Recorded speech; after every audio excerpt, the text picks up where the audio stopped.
Hello and welcome to the Cut With Me step-by-step guide for the Onefinity Elite series. It doesn't matter if you have the smallest Elite or the biggest Elite, or if you have taken your X50 machine and you have upgraded it to the Elite status where you have the Masso controller. You're going to be able to follow along step-by-step with me with very simple instructions and get these awesome results. You're really only going to need a few things. You're going to have to make sure that your Onefinity Elite series machine is fully set up and ready to go. When it concerns your wasteboard, you don't even have to have it flattened or anything like that. Just make sure that you have your machine up and there's power to everything that needs power. We're not going over all of those steps because I'm sure there are a ton of videos on that. This video is specifically meant to be able to put in your first file into your machine and go ahead and make your first cuts and gain a little bit of confidence behind your machine so that you understand how it works. And also we're going to be going over different files because specifically when you go to my website and you download the free file for this where you can cut alongside with me, I'm going to be talking about why that's important for this video and how we're going to be doing that together and why most people are never going to sell G-code because of all the problems that can happen with it. But don't worry, we're not going to be going into a ton of difficult things today. We're talking about gaining CNC confidence, and with that we're just going to be making the process as simple as possible. We're going to be walking step by step through it. So let's go ahead and go through the process and get our first carve under our belt. We'll be doing it a few different times on a few different materials and explaining everything along the way. Alright, so this is my Onefinity Elite Foreman. Once again, if you have an X50 machine that is not upgraded to the Masso, this file is not going to work for you. So I'm expecting you to have this machine with this controller. It doesn't matter the size, but it needs to be the Onefinity Elite machine. Now for me, I have all mine set up just on a power switch over here where I hit that and it's going to put power to a lot of the different things that I have specifically on my CNC machine. As you can see right here, I have a spindle. Mine is a 220 volt spindle, and if you're looking to get something like that, make sure that it is on a dedicated circuit. I've got two right there, one for my spindle and then one for my dust collector. Now for me, I'm going to go ahead and turn on the VFD down here, and that is going to put power to the spindle, which is all running through the controller. So with this G-code, it is specifically going to be turning on and controlling the spindle because it's all going to be a turnkey solution. If you've got a Makita router, this is going to work perfectly fine. Don't worry about it. I'll be going through that once we get to the actual cutting steps. But we've got power to the machine, we've got power to our spindle, and then we're going to need to do pretty much what we always do with this machine. We're going to hit the E-stop. We're going to turn that. That is just a safety feature that's built into the whole Onefinity system to make sure that things are working properly before you start your machine. And then we're going to be homing it. So down here, double tap the home, and that's just going to raise the Z-axis all the way up. It's going to understand where it's at. It's going to bring it all the way over and then down to the bottom left-hand corner of your machine. If you're seeing this and thinking, well, that's going faster than mine normally does, yes, I have sped up my machine because Onefinity is super reserved on how they have set it up, their homing feature, and I got really tired of just kind of watching it. So if you'd like to speed up your machine as well, I'll have the video and a timestamp for that so that you can speed yours up. If you're brand new, I would recommend not doing that for a few carves. Just go ahead and leaving everything stocked the way that it is. But that's a really nice thing about these machines is you can do a ton with them.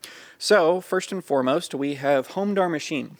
Our machine now understands the cutting area. It doesn't know if there's material here or not. It just understands this is the home, and it knows that it is 48 inches that way and 48 inches this way, and that is how much area it has to cut. If you have one of the smaller machines than this, like the Journeyman or the Woodworker, I believe is the name for that, your machine now understands the size of the bed that you have. So now that we've established that, we can move around the machine and it will still know where it is in the relationship to your CNC machine and its cutting area. So let's go ahead and jog this and move it over. Now, since we're going through every single step, you have two things that you can look at right here. You've got step mode, which it is going to naturally be in whenever you turn your machine on. It is going to be in step mode, and then you have continuous mode. If you go ahead and click continuous mode, it is going to blink red, showing you, hey, you're in a mode that could cause some issues. But don't worry, this is the mode that I used 100% of the time. This is what I think you should be using, and if we go through this together, we're not going to be running into any issues at all. Now, the feed is going to be on stock, it's going to be on 1%. So as you're moving this machine around, it is going to give 1% of the speed that you have input into your machine. Stock-wise, I can't remember. Somebody's going to correct me down in the comments below, but I want to say it's around 200 inches per minute. So while we're on continuous mode with it flashing, we're going to take that feed and let's go ahead and move it up, I don't know, somewhere around 60 or 70%. And what that's going to do is it's going to speed it up a lot, and we're going to move our X over, and you can see how quickly it's moving just by tapping and holding onto the X controls, and then the Y, we're going to push that back as well. And we're going to go ahead and get the machine out of the way so that we can go ahead and set up our material. Now, specifically, I do want to talk about dust collection for a second. Dust collection is of the utmost importance for your machine to work properly. If dust gets on these ball screws right here, this gantry is going to come over and it's going to start packing it into the bearing. I can't remember the name of that right now, but ball nut, I think it is. So it's going to pack in sawdust in that ball nut, and eventually it's going to cause so much resistance that the machine is going to throw an error, and you're going to have to go in and clean it. I've done that a ton on these machines because as I have a YouTube channel, I like showing the actual bit doing cutting, and that does throw on a ton of residual dust onto this ball screw that does get picked up by the machine. All of that to say, if you have dust collection, make sure you're running it. It is so much fun to watch these machines work. I still do it all the time where I just sit there and just watch it do its thing. So no, you don't have to have dust collection, but know that if you do not use dust collection, that is going to be some maintenance that is going to be required with your machine, and you will eventually run into trouble. And that's something that if you're doing a longer carve, maybe hours long, if it does that in the very middle of the carve, there is a chance that you could screw up your entire workpiece. So dust collection is massively important. That being said, I'm not going to be using dust collection in this specific video so that I can show y'all the entire process of this, but know that you need dust collection, and that's going to be a standard of what you need for every single time that you cut. So for my dust collection system, I just have this set up where I'm going to move this out of the way, and then I have this awesome dust boot, which I really love. I'll have this link down below if it's something that you're looking to get. I'm going to take this and I'm going to move it out of the way. So now we've just got a naked spindle, and then we have a 1/4 inch bit in our spindle. This 1/4 inch bit is going to be really important because that's what you need in order to cut this. So not only do you need an Elite Series machine and the free file that you can download off of my website, which will be linked down in the description of this video, but you're going to need a 1/4 inch bit. Right now, we don't care if it's an upcut or a downcut. If you have both of those or either, and you want to know the better one for this specific cut, downcut is going to give you better results because we're not doing complete profile cuts or anything. We're just doing a simple pocketing procedure, and what that's going to do is it's going to be pushing the wood grain down from the very top, and all you need to know is it's going to create a cleaner cut. But if you only have an upcut or you only have a compression bit, those are going to work perfectly fine for the purposes of us going through this process and cutting something out today. Okay, so let's talk about our material. Right here you can see that I have 2 different pieces of material, and this one is what your machine comes with. So that's what I'm going to be using today, so that you really don't have to have anything at all. This is going to be coming with your machine, and yes, it is your first cut for your Elite machine, showing that it was quality checked, and we're going to be cutting things on the back. If you don't want to cut this up and you want to hang this in the shop or whatever, that is perfectly fine. But also know that we're only going to be piercing the back 0.1 inch depth. So yes, it's going to screw up the handwriting that's on the back of it from the person that quality checked it, but it is not going to be going through the material itself. If you're worried about that at all, you can use any old material laying around your shop as long as it is a minimum thickness of 1/4 inch. So that's something that we need to really talk about. I have this file set up to cut this specifically. It is 1/2 inch thick and it is 11 inches long by 4 3/4 inches wide. The reason that I'm using that is kind of our template is because that's what your machine comes with.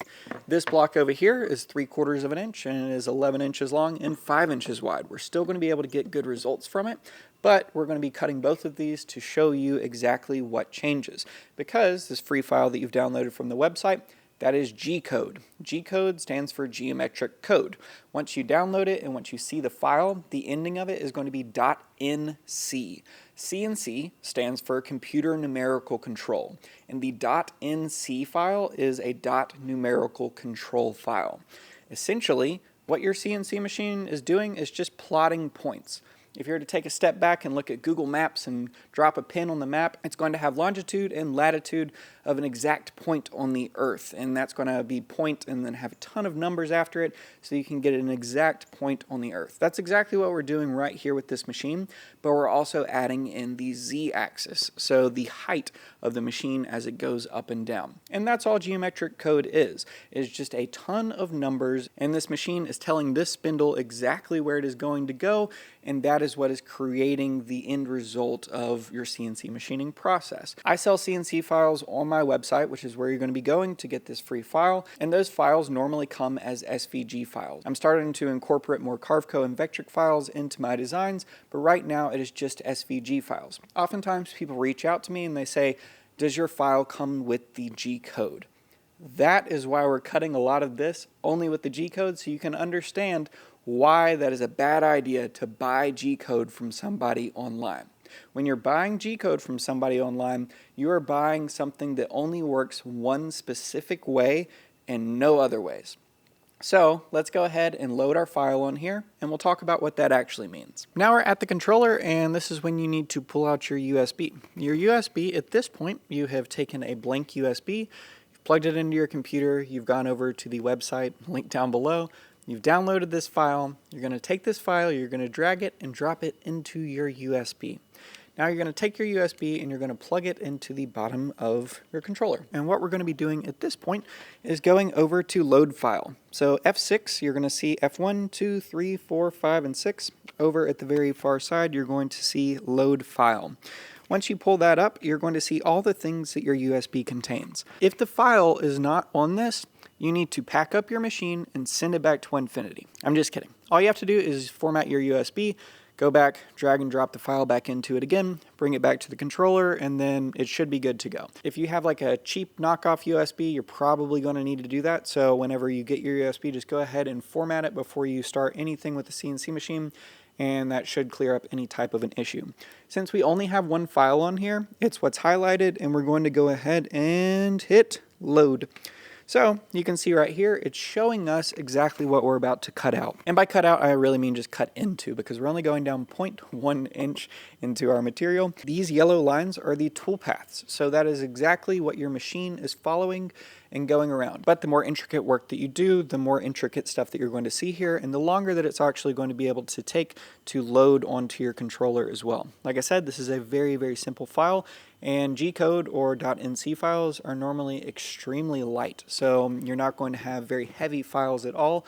But once you get into 3D carving and stuff like that, and there is a ton more information, it might take a few seconds for it to load onto your controller. So if you have done this so far, you have gone ahead and selected if there's multiple files on there, but if there's just one, it will be pre-selected. You're going to hit load and it's going to be there. Don't worry, you can hit load as many times as you want and everything's going to be perfectly fine. Right now the machine understands now, hey, this is what we're about to cut out. The file is loaded into the machine, and as you can see, the name of the file is first carve checkmark 11 by 4.75.nc. The 11 by 4.75 is pretty much if you want to use a different type of material, so plywood or pine or really anything that's thicker than 1/4 of an inch. It can be all the way up to 2 inches thick, it doesn't matter. You can use that and understand that your dimensions are right there, 11 inches by 4.75. So now that we know that, let's go ahead and secure our workpiece to our waste board, and then we'll zero the machine. All right, so we could talk about work holding for hours, but all you really need to know is if you're using clamps, use clamps. If you want to use double-sided tape, use double-sided tape. If you're like me and you don't really care about your waste board too much and you realize that you're going to be cutting it into regardless, if you're somebody like me, then you're probably just going to use a nail gun. Now, the big things to understand at this point is you have your piece of material. It is at very, very least the dimensions that I have gone over before, 11 by 4.75. Once we have that piece of material, you can't just kind of put it down and then the machine adapt to the orientation, because your machine only understands where it's supposed to cut. It doesn't care how big your material is, it's going to go to where the file tells it to go. So we're pretty much trying to make sure that the material is where is going to intercept the file. Sounds confusing, it's really not. So for me, I'm going to be using this nail gun to be able to put this down. I'm going to be flipping this over and it's going to be on its back. When I first started CNC machining, I really didn't understand what I needed from a wasteboard, so I've done a ton of different versions of this. I've used T-Track before. I personally don't like T-Track, so I have gone away from it. So the way that I have mine set up is I have a solid piece of MDF, and then I went ahead and cut down like 0.05 inches into it, and that gives me a lip on all 4 sides. And that lip means that I have a positive stop and I understand exactly where the bit is going to end up, and it can't go any further than that. Now, if you don't already have your spoil board surfaced, or you don't know how you're setting yours up, or you don't have any type of grid pattern in it, that is perfectly fine. You're just going to need to do a little bit of measuring. You just make sure that your MDF or whatever you have down here at the very front is pretty much lined up and in line with the end of these rails. After that, just go ahead and take a tape measure, and then you're going to measure, doesn't matter, but let's just, for the people who need a number, let's say 8 inches. We're measuring out 8 inches, and then we're just going to move it over a few inches, and then we're going to measure out 8 inches again. Once we have that, we can line those 2 things up, draw a line, and we just need to make sure that the front of our material is lining up with that line. Now, all of that was completely arbitrary. That doesn't matter. As long as this piece of wood is inside your cutting area, we can make it work. So it can be over here, it can be completely where we first started. That's where the majority of people are going to be making their cuts. But for me to be able to show this off on YouTube, I normally move things in. So you can see where my machine has done a ton of different profile passes. These profile passes, for the most part, are pretty much squared up with the machine. So I'm just going to be lining mine up with some of these profile passes. And that's going to make sure that this material is nice and parallel for the cut that we're about to make, and it's not off any.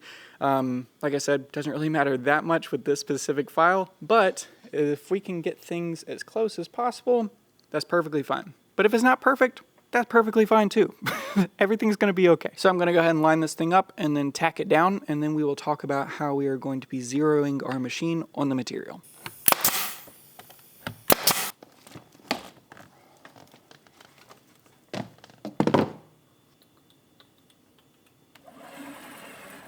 Okay, so what I'm doing right now is I've just taken off the dust collection so it's completely out of the way and not going to get cut up while I'm trying to show you all this. And I have gone over to the F3 page, so jog and probe. Jog and probe pretty much refers to just you setting up the movements of your machine so that it understands where it's at. So jogging is very simple. You're just moving your machine around to either get it out of the way or where it needs to be to establish where you're starting off. And that's what we're doing right now. So we're going to be using the X button.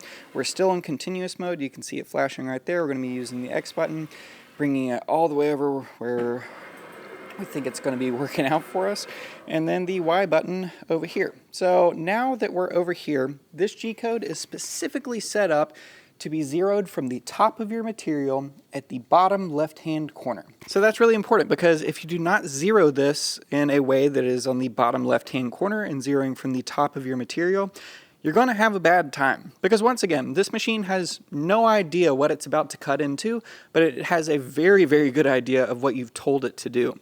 That's one of the really cool things about CNC machines, is they really don't make mistakes. You're the person who normally makes the mistakes. So let's keep going, and hopefully we're not going to make any mistakes. Don't worry, we won't. We have used continuous mode on the feed rate of like 60 or 80, who cares at this point, and we've gotten relatively close to where we want to be able to put our bit. And speaking of bits for a second, like I said, we're going to be using a 1/4 inch down shear bit. This is made by Cadence Manufacturing, and it is kind of my daily driver on this machine. I absolutely love this bit, and it is in this collet right here. So when you have your bit, and especially if you have something like Cadence Manufacturing, you have like an Amana bit and it has coating on it. That coating is going to go up to the flutes, but it's probably not going to be the entire shank or the entire distance of the bit itself, because the process of coating bits can be a little bit different for each batch. That coating has absolutely nothing to do with how far you're putting your bit into your collet. The main thing that you need to understand with these bits and the collets is the more you extend the bit, the more chatter is going to be possible with how you're using your machine. So if I had this bit all the way out and just the very, very end was in the collet, there is a greater chance that the very bottom of the bit is going to wiggle around. But if I have this bit all the way up into the collet and just have a little bit of cutting area out there, that's perfectly fine. It's going to cut, but it's also going to be a whole lot more secure in that collet, and it's not going to have as much chance to walk around or have any type of chatter. One very important thing is you want to make sure that the flutes of your bit are not inside of the collet. So any type of indentation on your bit, regardless of the type of bit you have, whether it is 2 flute or 3 flute or if it's a straight bit, you want to make sure that the spindle collet or your Makita collet has a complete good grasp around solid carbide or whatever material your bit is made out of. You want to make sure that those flutes are completely exposed and able to be cutting things. That's a whole lot less about the material or the quality of cut you're getting, and it's a whole lot more about the bit being able to be properly held by the collet itself. So you want to make sure that you have maximum area that that collet is gripping onto. Okay, so now that we've done that, we're going to be using this jogging function, and I still use the continuous mode to be able to set our X, Y, and Z values. And pretty much, it's a super simple process. So I'm going to bring y'all in and we're going to be doing this manually. Now, if you have a probe, you can definitely do that and it's going to be perfectly fine. The probe is going to be perfect and it's going to work with this G code. But if this is your first time, I would say follow along with me and do this because you're going to gain a lot of confidence in understanding how to manually zero your machine. Although the probe is something that is awesome and I used it a ton with my X50 CNC machine, but with my Elite, I have never even once used the probe, so I really don't know the sequence, and I know that there's a lot of value being able to manually do it. It's not difficult at all. I'm about to take a lot longer to do this than y'all are because I'm trying to show y'all and trying to stay out of the way, but this process should take you less than 30 seconds. So you're going to be on the F3 page for the jogging and probing. Let me make sure that's correct. Yeah, F3. And over here you've got your controls. So X and Y. And we're going to be messing with Z in a little while. But right now I'm on continuous mode and then only go with the speed that you feel comfortable with. But normally when I get it right around the area that I feel like we're supposed to be, I make sure to go ahead and turn that down a whole lot because once you take that feed rate and do a very low percentage, it's going to make sure that the movements not are more precise, but are just a whole lot slower so you're able to understand where it's at. So in this, what we're trying to achieve is getting this bit on the very bottom left-hand corner right here. When you're using an end mill like this that's 3/4 inches or even 1/8 of an inch or 1/2 of an inch, doesn't matter. It's going to be a little bit more difficult to understand exactly where the center is. Some people I've heard use V-bits, so they'll go ahead and chuck up a V-bit into this, and then they'll go ahead and find their X and Y on the very perfect side of the bottom left-hand corner of their material. We don't need to worry about that. That's fine. As long as we get this bit within 1/2 of an inch of this, this is going to work. So yes, CNC machines are incredibly precise and you definitely need to lean into that as you're doing your work. But for today, for this first cut, we're really just trying to get close because close is going to be perfectly fine for what we're doing. So I'm going to go ahead and lower the Z a little bit more because that's really helpful in understanding how to get as close to this corner as possible. We'll go ahead and zero our X and our Y and then we'll come back and I'll show you how we zero our Z. So taking our Z down a little bit where we're comfortable, it's still got plenty of room to move around, and then we're going to be moving this machine over. You can see that I'm kind of just like touching this. You can go over to step mode as well, and when you touch this, it's only going to move a little bit, but the increments are based on this selection system right here. So over on your far right, it is going to be extremely minute movements, and then over here, it's going to be a lot bigger movements. So you press this X, and if you hold it down, it's only moving that small amount. This is going to be really helpful if you really don't want to screw something up and you're just trying to move around a little bit. So you can see we've got pretty much, I think that our Y is in line. God, I'm so backwards right now. Bear with me, guys. Okay, so I'm pretty happy with that. That seems to be right around where we're at. Of course, you could get into the very small details of making it perfect, but this is awesome. This is more than fine of what we're looking for. So once you have your X and your Y and it's lined up with the center of the bit on the bottom left-hand side of your material, that's when we're going to tell the machine this is where we want to zero. So we have our X and Y exactly where we want it, and we're going to zero X, and that's going to create a 0, and we're going to zero Y. I'm going to touch it, and it's going to zero out. Once those two things are zeroed out, you're great. You can go over here to continuous mode, and you can move this machine wherever you want to, and you can press start, and it's going to start at that X and Y, but it's also going to start at the Z. So we can bring this machine back over here, and it doesn't matter where the X and Y are. We're pretty much only looking for Z at this point. It's still pretty fast, so we want to be careful. Let me make sure, yeah, you can still see that. Okay, now for me, I like to go ahead and just get a piece of paper and put it down. That piece of paper is going to be really helpful in us understanding where the bit is touching, because it can be really easy to pierce your bit into your material at this point. This is where I highly recommend going as slow as possible. You might want to ramp this up and then just like hit your Z-axis. It's not going to stop. It's going to keep going. So you're really going to screw things up really quickly if you do the Z-axis very quickly. Oftentimes for X and Y, I do it pretty fast, but for Z, make sure you're going pretty slow. So let's go ahead and get this down to a place where we feel comfortable with it. And then we're going to make it really, really slow. See, I'm holding this button. I'm in continuous mode. I'm not in step mode. So every time that I hold it, it is moving very, very slowly. So we've moved it to an area where like it seems like it's touching, but it's not. When you're moving this paper and it has zero resistance, that's where you understand you need to go down a little bit more. So we want to go over here and turn it into step mode. And that's when I want to go ahead and use this second option, the 0.01. And I'm going to take the Z down, and every time we touch this, it's moving it down just a little bit. So I'm going to touch it. I'm going to move it. I'm getting zero resistance right now.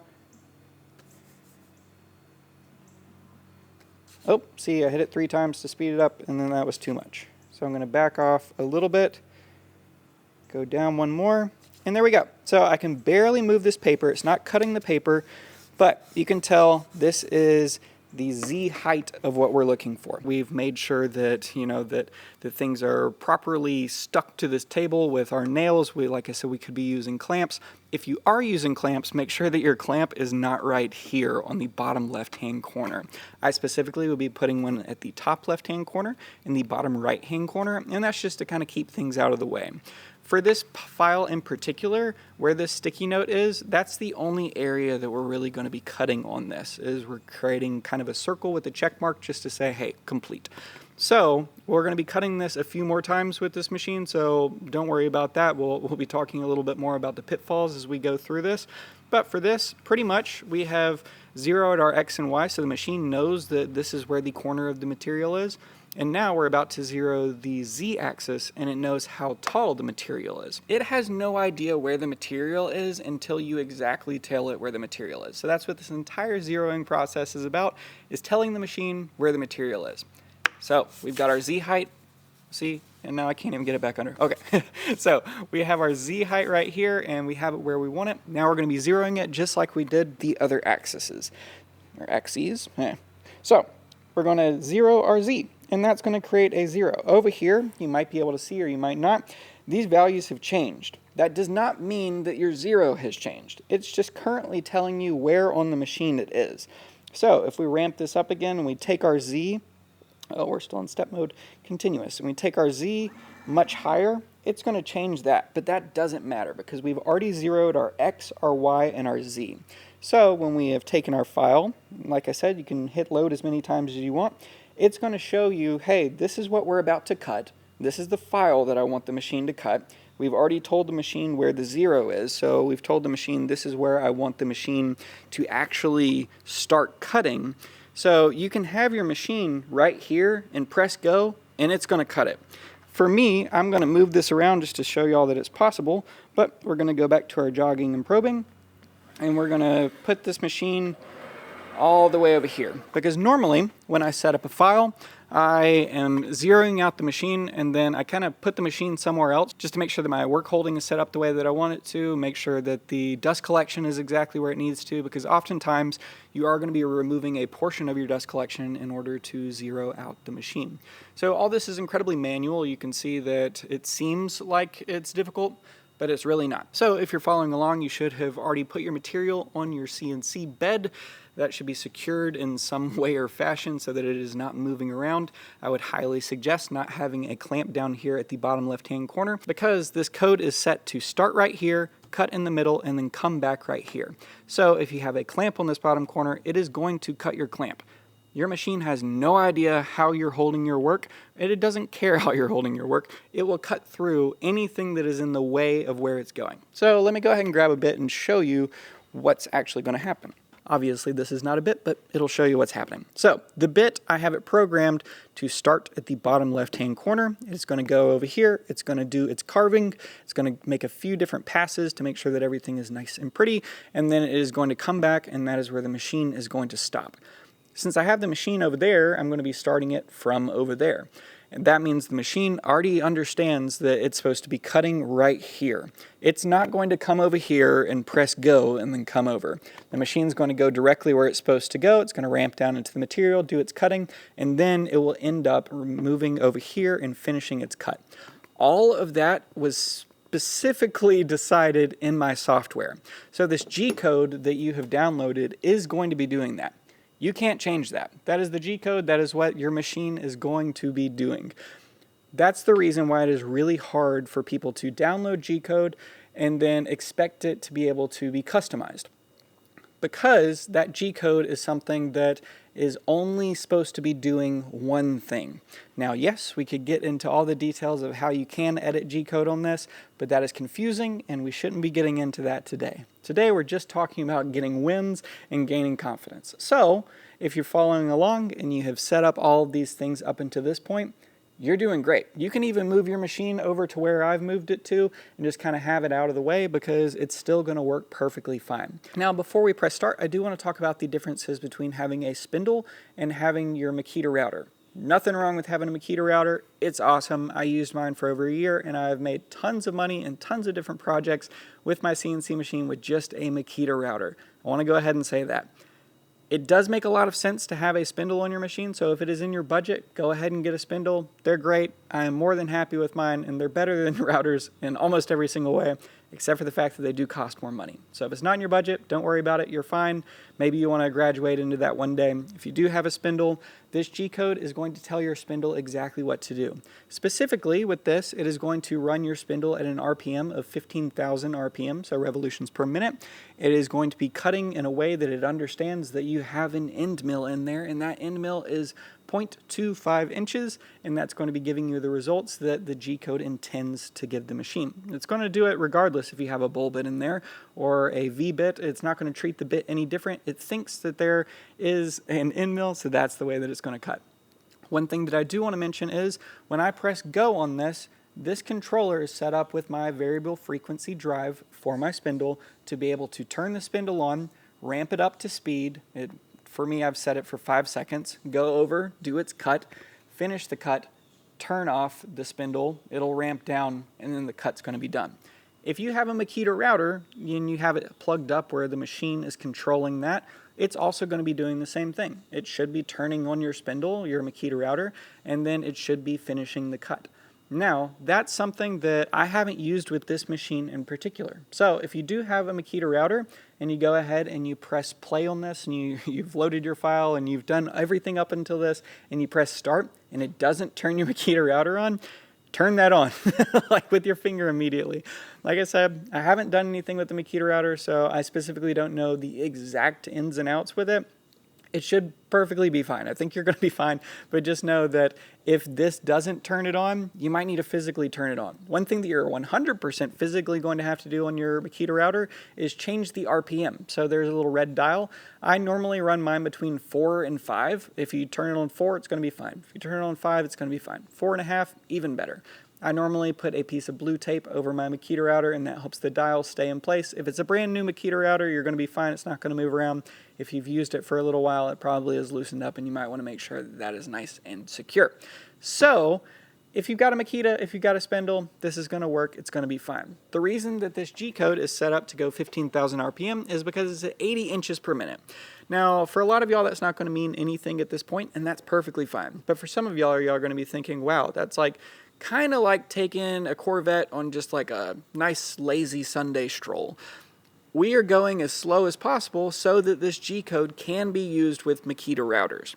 Makita routers are not going to have a lot of the things that spindles are going to have. So the spindle, normally when I'm doing a cut like this, I'd probably run it at around 300 inches per minute and, I don't know, 15 or 18,000 RPM, and that would get me really great results. So for this, yeah, we're probably running about like, I don't know, like 25% of the speed that we normally would, but that's going to help the Makita users as well.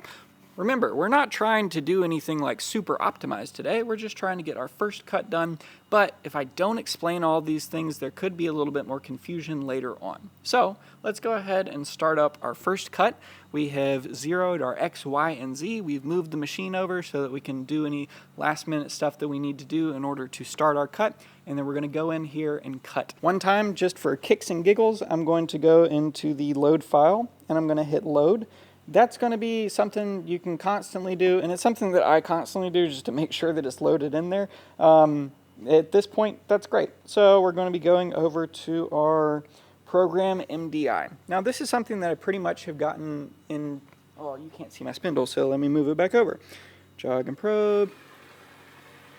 Oh, there we go. All right, so this is something that I've started doing pretty religiously because every once in a while I'll come in and I'll turn on my machine and I'll forget to turn on the VFD, which means that the spindle doesn't have any power to it. And if the spindle doesn't have any power to it, the machine's still going to say, hey, go spindle. It's not going to know that it's not going until it starts intercepting the material and it's causing a bunch of resistance, and then the machine will shut down because it's smart like that. But the thing is, if you don't have power to the spindle's not going to turn on. So just know that. So the way that I get around that and just kind of like giving myself an extra little safety thing is, instead of pressing the green button, over next to this yellow button where it says spindle stop, you can press spindle CW. And what that's going to do is it's just going to turn your spindle on, and you can see right here, don't do this with your spindle, you'll kill yourself.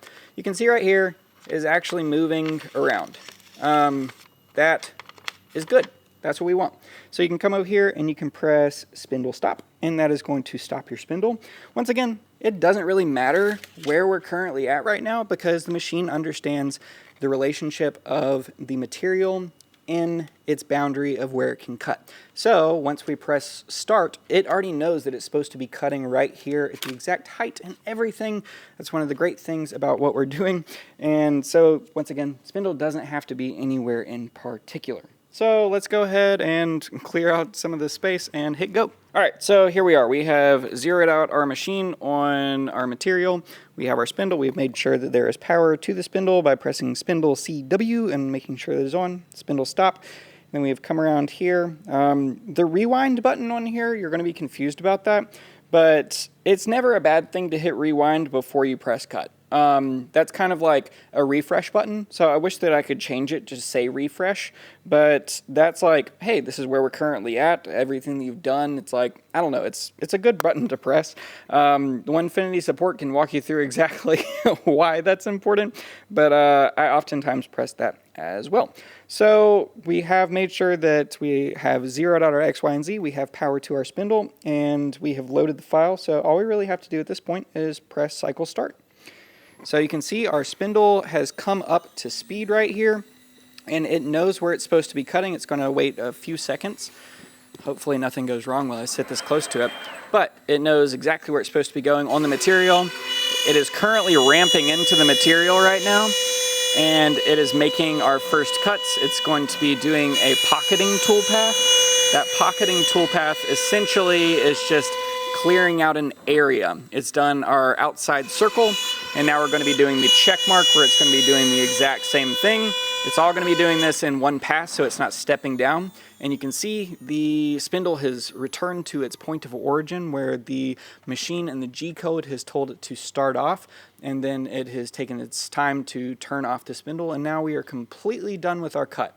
So at this point, we're pretty much done. We have gone through, we have made our cut, and you can see that even if we take this jogging and probing, and it's still in continuous mode, and we move this X, you know, all the way over here, and we come back to the program NDI, and we do the cycle start. Oh, crap. 1 second. We need to rewind it because it thinks that the spindle's not supposed to be on right now.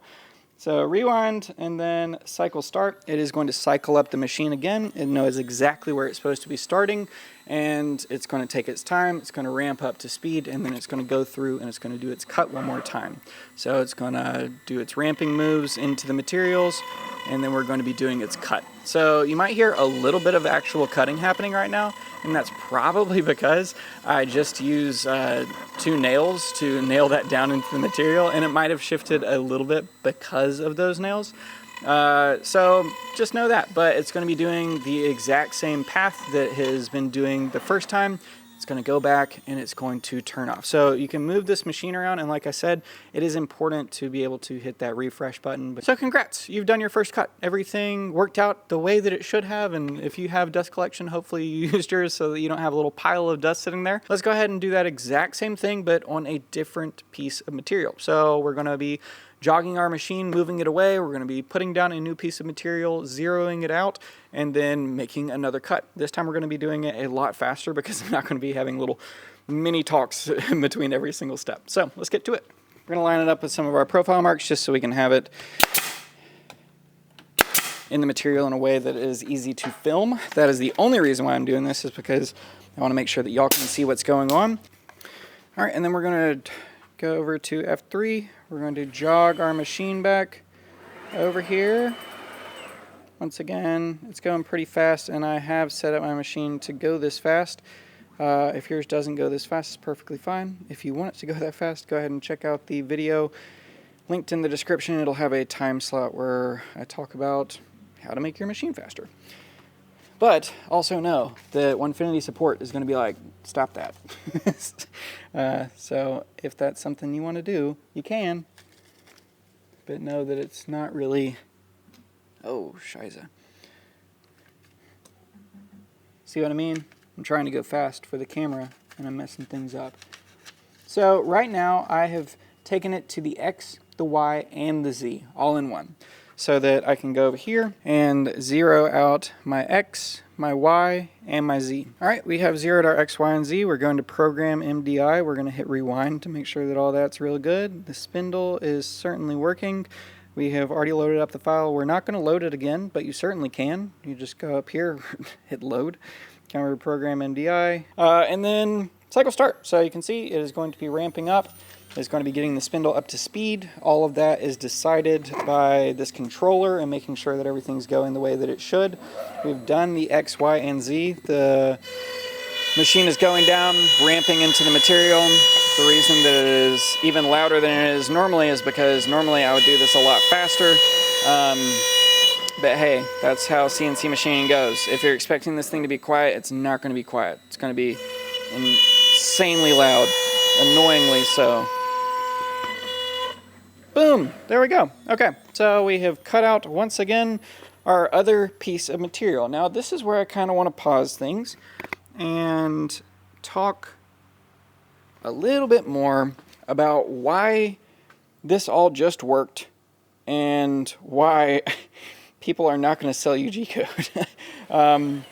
They can sell you G-code, like you see. It worked out fine for the most part. But the reason that you shouldn't be buying G-code from people is because it only does that one thing. Everything that I've shown you up until this point is we have pretty much the same size material and we're doing pretty much the same thing. This G-code is not going to be something that all of a sudden it's like, oh, well, let's hit the option of 3. And you find a little option on here and you press, oh, I want the G-code to do it 3 times and I want it to be an inch apart so we can get 3 check marks, or cut out 3 whiskey smokers, or cut out 3 snowmen. Who cares? There's no option for that. You go through and you see that I've made a project, let's just say a catch-all tray, and you want to buy the G-code for that project. At that point, I have to make sure that the wood that you're buying is the exact same as the wood that I'm using, that the bit that you're using is the exact same as the bit that I'm using, that the spindle that I'm using is the exact same as the spindle that I'm using. No, this was not optimized by any means, but we are still able to achieve a result. So one of the really cool things about CNC machining is, yes, you can go a lot of different ways and achieve a result, but it's going to be optimized purely for your setup. So like I said, we should have been running this thing probably 4 times faster, because that's what that spindle can do. That's what this machine is made to do. It is very strong, it's very rigid, it is meant to be able to do things in a very reliable, fast, strong way. Now, the issue is whenever you start talking with multiple groups of people who might have different bits and they might have different setups, you're going to have something that's not really going to work for every single person out there. So you have to get more generalized with your feeds and speeds, and especially the material that you're using. So this material is thicker than the one that I just used, and it worked perfectly fine because we're only cutting down a 0.1 inch. If we were doing profile cuts and we were cutting a circle out of this, and I had told it that we were using the previous material, so that MDF, wherever it is, and we were cutting out circles out of this MDF, we could do that. You make G-code for it. That's how the machine reads it. If you're running your machine, you're making G-code, but it's only going to cut out in 1/2 inch profile. So if all of a sudden you change up your material and it's 1/4 of an inch thicker, it's only going to cut down 1/2 of an inch because it doesn't know what material you're trying to cut. So all of that is a very, very long way of saying G-code's great to do the thing that you need it to do. You need G-code. The only reason that this G-code works is because it is set up to work with the Masso series controller. I said earlier in this video that if you have a Onefinity Elite Masso series, that this file will work. That's not completely true. If you have a Masso machine, this file will work. So if you have any machine that you have upgraded to a Masso or came with a Masso, this file will work for your system. The reason that it's really hard to say that at the beginning of the video is because then people think, well, it works for other machines other than Onefinity's, so it might work for my machine too. That is not the case. All you really need to know at this point is that G-code is going to be the thing that you're creating with your software. Now, this isn't like a massive plug or anything for it, but if you're using Carve Maker, I have a beginner's course. It'll be linked down in there. It comes with 1 month of Carve Maker Plus for free, so if that's something you're wanting to get into, you certainly can look at that. Also, if you use Vectric and you want to learn more about Vectric, my good buddy Kyle over at Learn Your CNC, that's all he does is teaches Vectric, because a lot of people need to learn how to use their software. And that's why I haven't talked about software at all in this video, because that is where the biggest learning curve is going to happen with your CNC machining process, is going through and actually setting up every single thing that needs to be set up so that this machine cuts the thing that you want to cut in the way that your machine needs to cut it to be optimized. Because like I said, this G-code worked great, but we had to make sure that a lot of things were done in the way that we did them. If all of a sudden we took this piece of wood and we cut it in half, it's still going to intercept this wood, but only half. It's only going to make half of the carving in it. That's confusing. Let's go ahead and do that. I want to show y'all what that actually looks like. So, I don't know. Here's a random scrap piece of walnut. We're doing it live. Yes, I'm using a spoon right now to lift that up. Don't judge me. It's the closest thing that was next to me. All right, so we've got this piece of walnut, and I know that it's 1 inch thick because of the project that I was using, and I needed to cut out a circle, so all that at this point is waste material. All right, and we're just going to be tacking this bad boy down. All right, so with this G-code that we've been using, y'all understand, with this G-code, y'all understand that essentially it's supposed to be starting on a corner and then it's going to go to the middle, but we no longer have the same material, so we don't know what the middle is. The machine certainly doesn't know what material this is or what the middle needs to be. It only knows that it's supposed to start at the bottom left-hand corner of the material, and it's going to be going to the place that it's already predetermined to cut. So we've got a circle. We obviously don't know where the bottom left-hand corner is. So in order to do this quick and dirty, I'm going to line up a square piece of material, put this over here, and then we're going to jog over and zero out our machine where we think that it should be. Because like I said, this G-code doesn't have it set up where we are zeroing off in the middle, and we can't change that because we only have the G-code. We don't have the file. We're not changing anything like that. Let's go over here, and this is pretty much the bottom left. So that's our X, that's our Y. We're going to put it over the material. Whew, that was close. Do this a lot slower than I'm doing it. We're going to take this down a little bit. Okay. And then, where's our paper? Gosh, I lose things so easily. Alright, here's a piece of stuff. Alright, we're in step mode. Taking it down.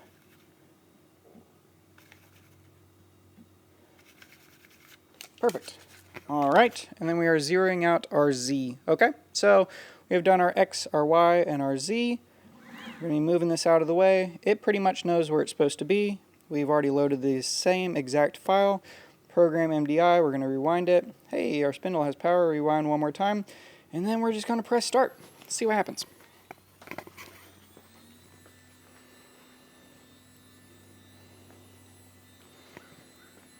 The spindle startup always gets me. All right, let's go into where it thinks it's supposed to be. Oh, we almost hit the nail that I put in there.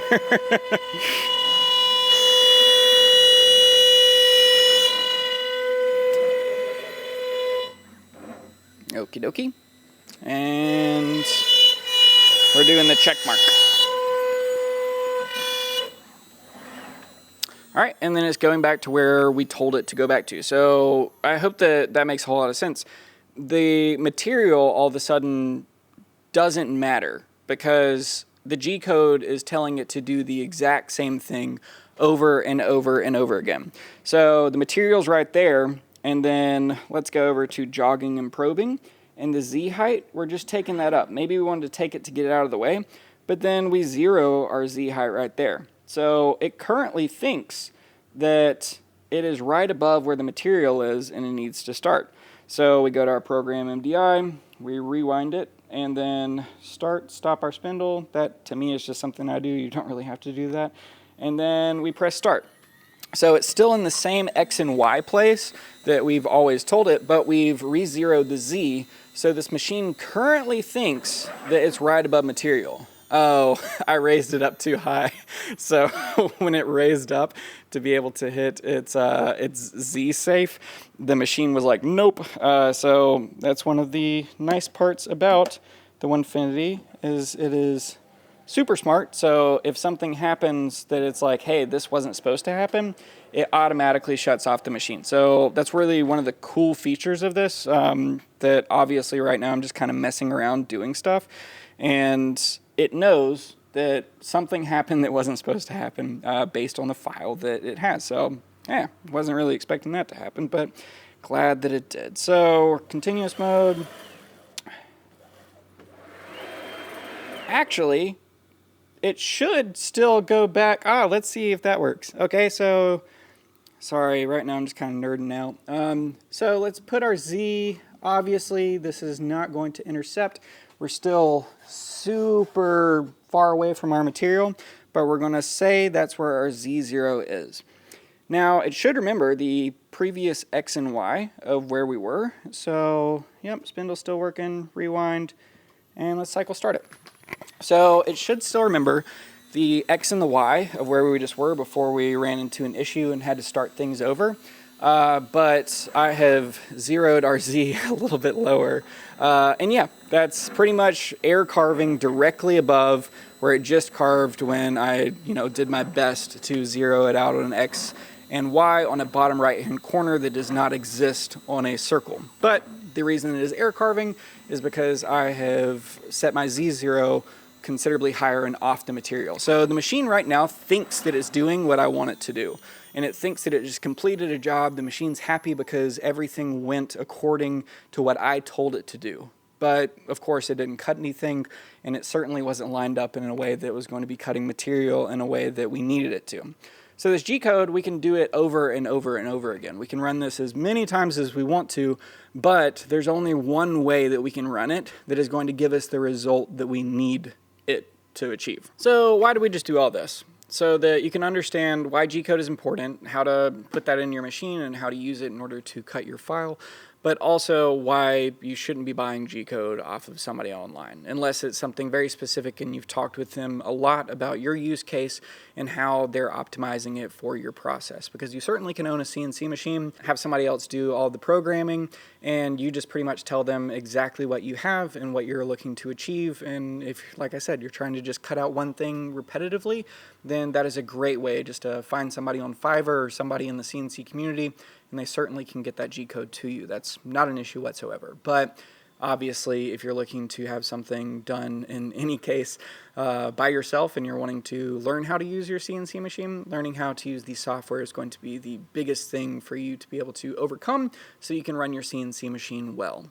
Obviously right here, this is just 3 examples, but if you go through this entire process, you're going to have great results. And I hope that you do at least see this video and see, you know, the difficulties in getting into it, but also how easy it is to be able to run your CNC machine, and you shouldn't be afraid of it. So if you have this exact same setup that I have, it's going to work. If you have a Makita router, it's going to work. If you have a air-cooled spindle, it's still going to work because this G-code is set up for your Onefinity Elite Masso machine, no matter what size, and you're still going to be able to get great results. So if you stick to the material size, you're going to have a pretty good time and you're going to achieve some pretty good results. But if you're just trying to use this and trying to get this little check mark on any old thing that you want, you're going to have a really difficult time getting it in the right place. Obviously, that's not impossible. I could have played around a whole lot and made sure that this little logo was dead center in this, but it's going to take some measuring, and it's going to take me figuring out how to do things manually here on the CNC machine when I could go inside and spend 30 seconds and make a new file that will cut this perfectly every single time, regardless of what I'm cutting on it. So hopefully you're able to follow along and achieve some really good results. That's where this channel is going. It's just all about creating CNC confidence in what you're doing in a way that helps you be able to achieve the things that you're looking to achieve. Because CNC machines can seem so incredibly confusing at the very start of things, but after you get going and once you get over like the big hurdle of just starting, everything gets a lot easier and is a lot more attainable with your machine and with what you're trying to attain. I want to give a massive shout out to all my Patreon members. I'm currently working on establishing some new tiers and some better rewards for those tiers, so I'm excited about releasing those in January. I am incredibly grateful for y'all supporting me, and I really hope y'all know that. Also, if you are brand new here, this is how long it took me to make this video. All the numbers on the screen right now, that's how long it took me to film and edit this video in particular, because in January, I'm going to be releasing a video talking about all the financials behind my YouTube channel. So I'm going to be taking these numbers off of every single video that I've created in 2023, and I'm going to put that against my Google AdSense that I've earned for this account in 2023 so that I can figure out my hourly rate when it concerns being a YouTuber, and I'm really excited about figuring that out. I haven't done any of the math yet, so I honestly don't even know if I will make minimum wage, but regardless, it is a ton of fun, and hopefully that'll give you a little bit of an insight into how long it takes to be able to create these videos in particular. If you're interested in files, I have a ton of files on cncelator.com and a lot of plans to expand that file library next year. That's a big portion of where this channel is going, is a ton more files, a lot more projects, and I'm super excited about it, and I hope y'all are too. Until then, I will CNC y'all later. Bye.